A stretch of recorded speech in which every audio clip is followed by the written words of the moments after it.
Ange, you just... Okay, so everyone listening, Angela just messaged us saying, I have an idea for an episode.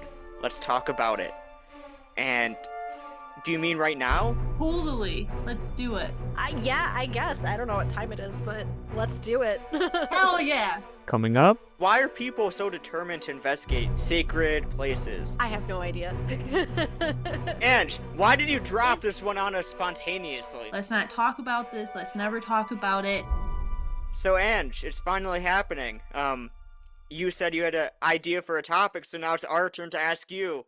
What's the topic? So, what I was thinking, I don't know what you were talking about, Brianna, but it sparked the idea of how long do you have to wait to investigate a place that has tragic history or a specific person until it becomes disrespectful? So we're talking about the hashtag too soon. Too soon. Interesting. Welcome to our podcast, where we take deep dives Looking at various topics through a paranormal lens. Okay. Specifically, what I'm thinking is,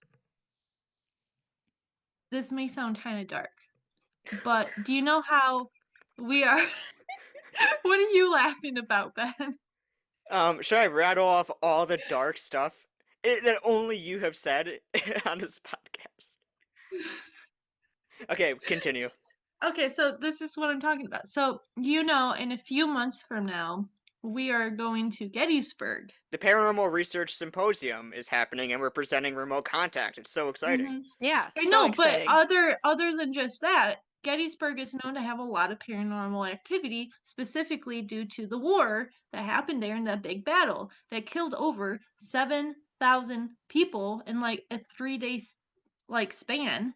And by And that I'm- big war, you mean the Civil War, like the Yes. Civil War. The Civil War. You know, that thing. The one and only. The American Civil War, that war. Okay, glad we're on the same page. But yeah, I hope everyone else is that's listening to this as well. But I'm just thinking about that, those short 3 days, so many people died. And Mhm. I'm thinking back to maybe for example 9/11, where 2,000 people died, and you would never catch anyone going to the 9/11 memorial sites and doing a ghost hunt. Yeah. So when in a few hundred years from now, or whenever, are people going to start doing ghost hunts at these modern Tragedies. events? Yeah, Events. tragedies. Because if ghost hunting was a thing back during the Civil War, I guarantee people weren't ever planning on going to the battlefield to investigate. But all of a sudden now it's okay to do that, Yeah. where I mean, thousands That's of a people good died. question. That's a really, really good question. Because I feel like it has a lot to do with the time. Time for sure, yeah. What it was, how big of an impact was it on history? Mhm. And because like you mentioned 9/11, that was a major historical event that was heard and felt around the world and Mhm. kind of changed our country. I mean, Civil War did too. Yeah. That's I feel like I don't want to say it is different than a war, but also I don't know. It's so hard to say. It is so hard to think Because it say, one but of the it's just other simply... places that we have investigated that is similar to this is the Bath.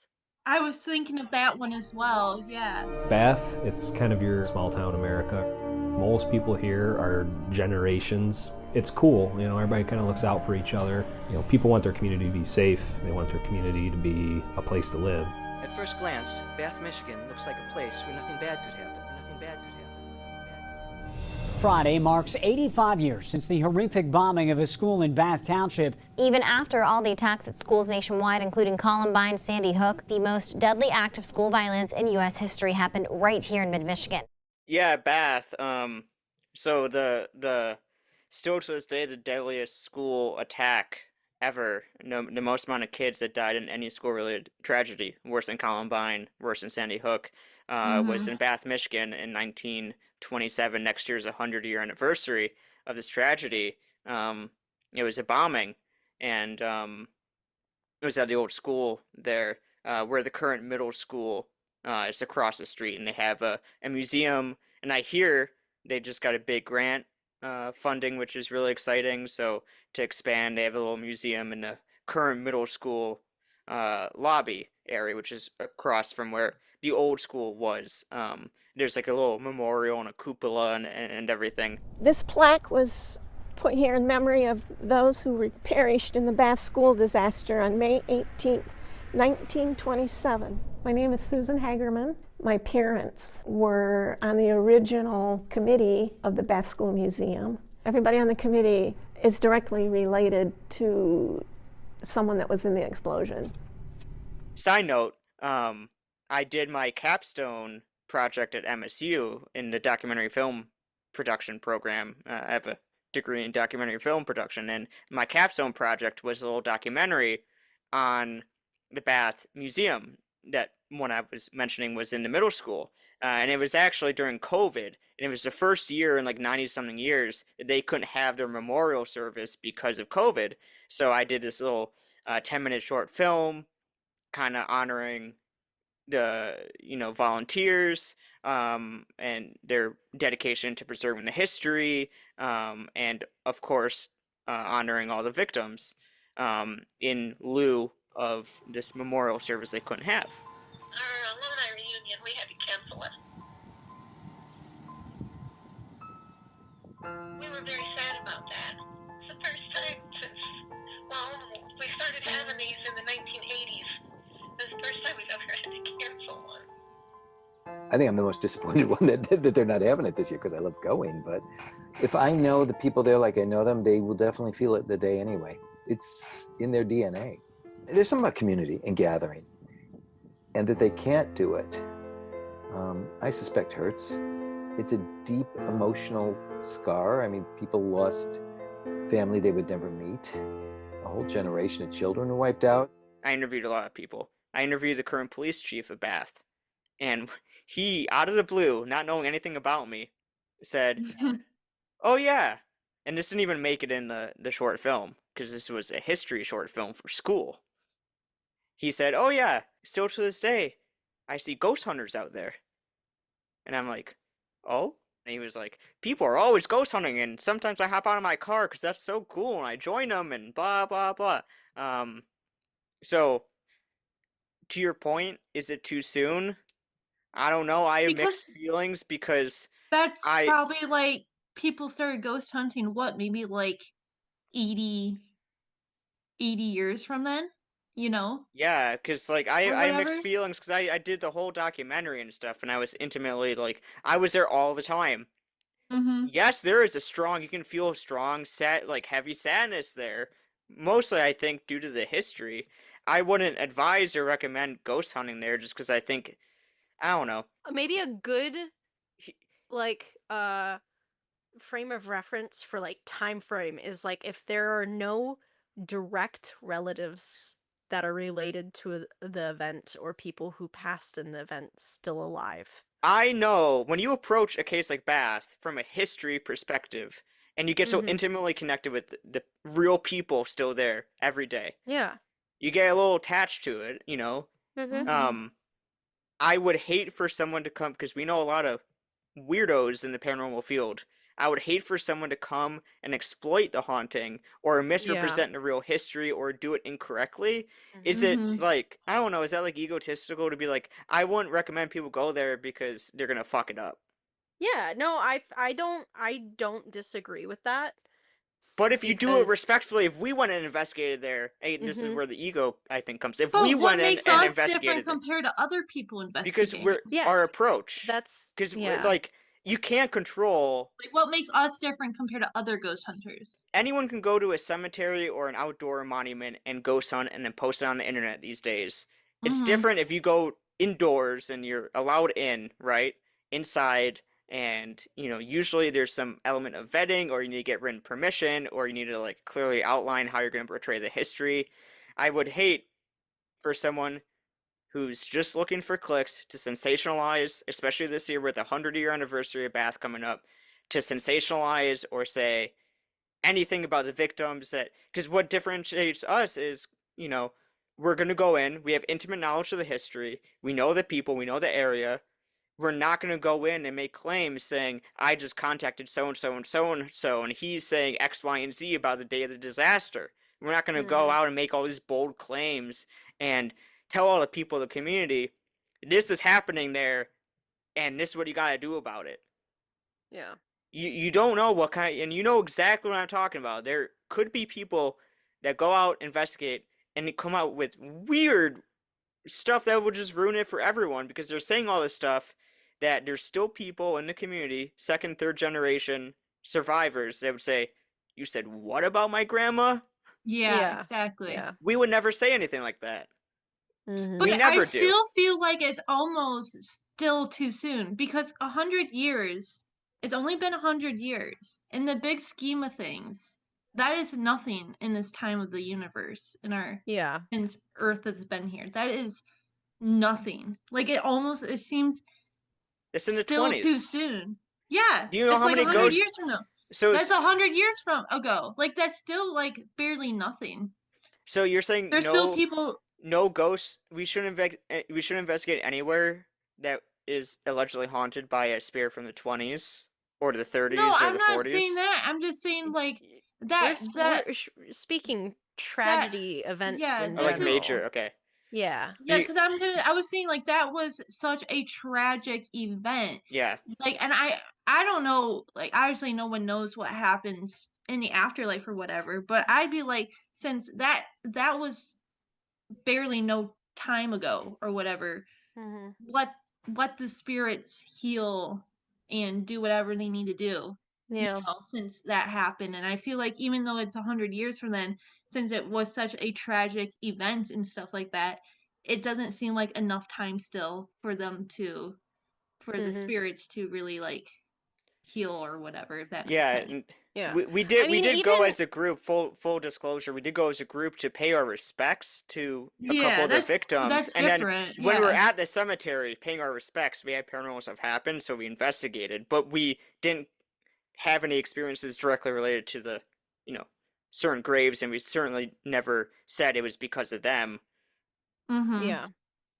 I'm just thinking I'm of like, pretty sure I have only been to the Bath Memorial like once, and I just for me too, like it, because even though it was 100 years ago, I feel like it's also still a little too soon. I agree, but you have to have a differentiation between like what's a tragic event, and on a micro level, let's say we go to murder suicide locations all the time. A murder suicide for a community on a small micro level, like that's tragic. Like how do you define tragedy? I think that's a kind of deep question. I'm just thinking about like, imagine 100 years from now, there's ghost hunters going to the property where Sandy Hook happened. Like, that's just mind-blowing to me. But if ghost hunting is still a thing from 100 years from now, that probably will be happening, and it's just mind-blowing to me. So I feel the same way for like the Bath massacre situation. Like, I agree. It doesn't seem right. Like, imagine if you're like a person that was alive during that time and thinking like, oh, 100 years from now there's going to be people going to ghost hunt. Like, it's just like, be in their shoes. That doesn't seem right. And even if like, I know I said like, if we were to, I don't even have any. Why would we ever investigate there? Yeah. I would be so uptight about an investigation there. It wouldn't but even. There's people who do though. I just don't know. You don't need to. anywhere can do we agree that anywhere, we talked about this, anywhere can be haunted, right? Yeah. So if anywhere is haunted, why are you going to such a like baseline? Like if you're already going to be so uptight about an investigation and worried about the sensitivities behind it and all this stuff, why even bother? Why do you need to? Yeah. What's the point? And I feel like it's just, it does really depend on the situation as well. It's just, it's like when you, I'm specifically thinking of like haunted asylums and stuff. There's a lot of people that had terrible things that happened to them there and stuff like that. I know some people may disagree with me about this, but like, it, I'm thinking of like certain asylums or whatever. You're going there and investigating these tragic events that may have only happened like 100 years from now, but that history is so important to prevent that stuff from happening again in the future. Like, it almost seems fine and like okay to investigate that just to keep that history alive. I'd argue too that's a mass scale systemic tragedy. Like Mhm. that's an American Yeah. tragedy, not like Yeah. a But compared to like the Bath Massacre or yeah. something like that, It's that different. was just, yeah, that's different. That is just one singular event where children were harmed for no good freaking reason. It's just like, let them rest. It was a one singular event. It's like, I don't know, maybe in like a few 100 years from now it would be different or whatever, people choose to go there and investigate or whatever, but it's just kind of, I don't know, if you understand my differences or whatever, It makes sense. It makes total sense to me. I don't know, it's like you can prevent like terrible events happening in future hospitals or whatever and treatment or whatever, but there's always going to be a wacko that comes in and kills a bunch of people. You can't control every single one, but you can control a specific treatment or whatever, if that makes sense. I don't know. I don't. I feel like there's going to be some people who disagree with me about that. That's my opinion. And we all should have opinions. Bree, what are you thinking about? You've been a little quiet. I have no idea. Yeah, Like, what? It's a hard Ange, topic. why did you drop this one on us spontaneously? Yeah, this is a hard one to drop on us. I mean, at least Angela. everyone knows like this is our real, organic, Honest natural opinions. honest, yeah. Yeah. And I think we all agree that there is such a thing as places. Okay, I disagree that there's such a thing as too soon or too, or whatever. I just think there are some places that shouldn't be investigated. How about that? Yeah, That's I think fair. that's Yes. fair. I don't think it's worth quibbling about, in 100 years it'll be okay, in 200 it's just like, what's the point? Anywhere's I was just haunted. about to say, I feel like there are places where you're okay to investigate, there's places where you need to tread carefully to investigate, and there's just places you shouldn't investigate at all. Yeah. And there are some tragedies that have occurred, and you should never try to do a paranormal investigation in those areas. Like, just let them rest. Yes.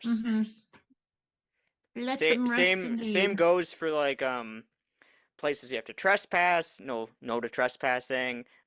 Native American locations too. It's like that's not for us to do. Yeah, so absolutely. that was also That's a good another- example. Yeah. Yeah, that's, and we all agree on that. So there's just like a lot of places like they don't need to be investigated anyways. If why are people so determined to investigate these like sacred or tragic places? Like, is it the shock and awe, the sensationalistic aspect of it? That's again going back to like why I was part uptight. of it. Yeah. Like, if you really want to investigate the Bath site, to go back to there because that's a place we have personal connection with. If you are so desperate to investigate Bath and you travel far and away to invest, it's like, what your intentions are probably to sensationalize, and I don't agree with sensationalizing that type of stuff anyways. So I guess that's like, there's no point.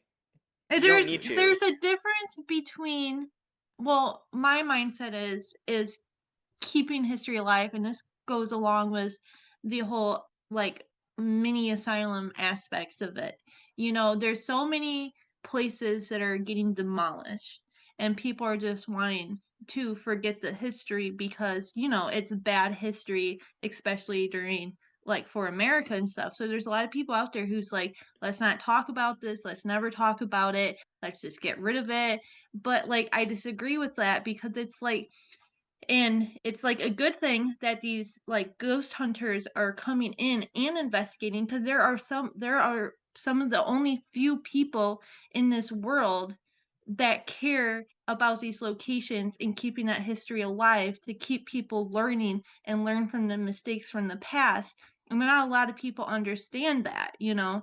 That's the difference between something like that and like that one singular event in Bass that's the only event that will ever happen there, you know. Absolutely. And you don't You need know.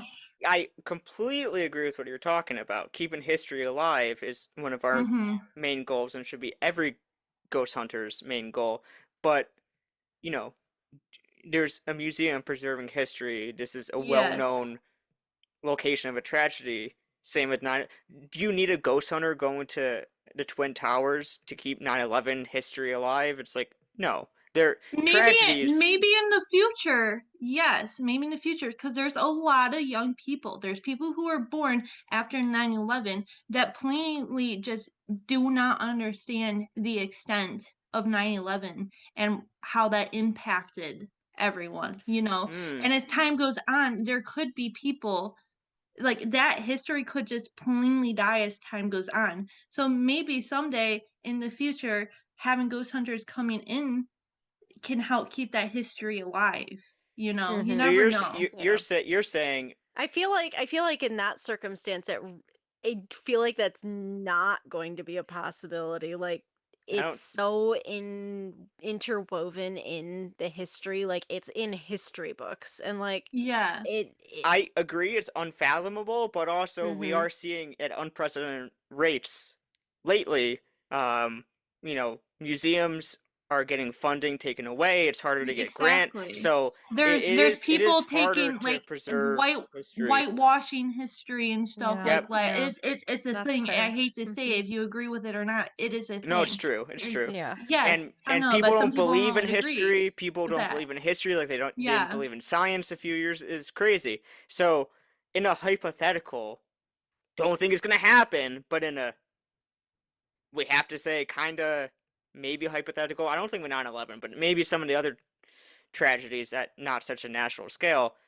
You're saying it's not appropriate, but if the history is forgotten, ghost hunters should be called upon because it should be their duty to That you make that preserve. sound weird. It's not the ghost hunter's duty to do it. It It's is. It's one of the main duties of a ghost hunter is to preserve forgotten history exactly. and to share a grounded, non-sensationalistic, accurate account, accurate representation of real history that people either don't want to talk about, have shied away Mhm. from, isn't written in the history books, or Mhm. is plainly, just forgotten in general, or not enough people know about.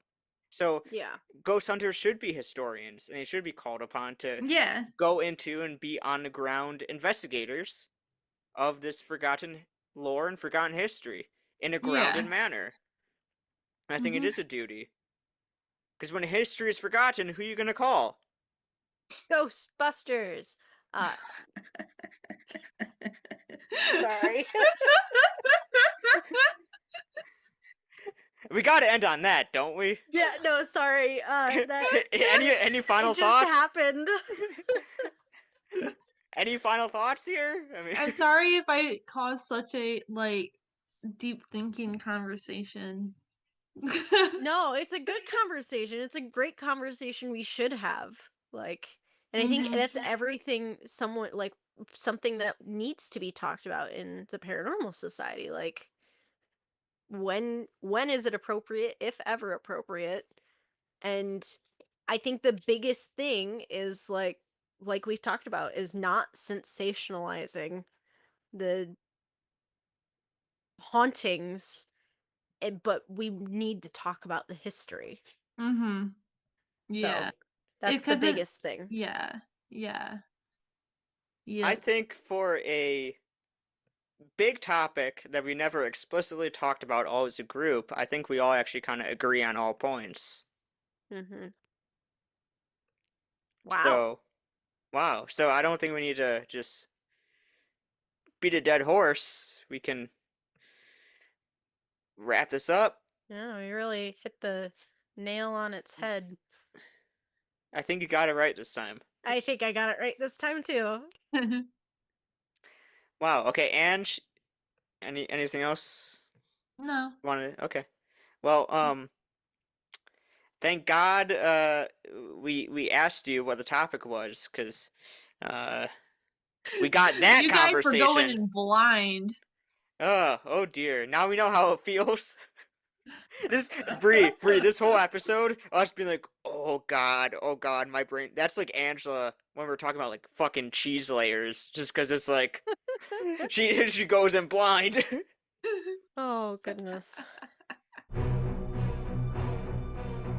Thanks for listening to this week's episode of Paranormal Lens. If you liked what you heard, every 5-star rating and positive review tells the algorithms we're a worthy podcast and pushes us out to more listeners. We appreciate each and every one of you, and we'll see you next Thursday for another Paranormal Deep Dive.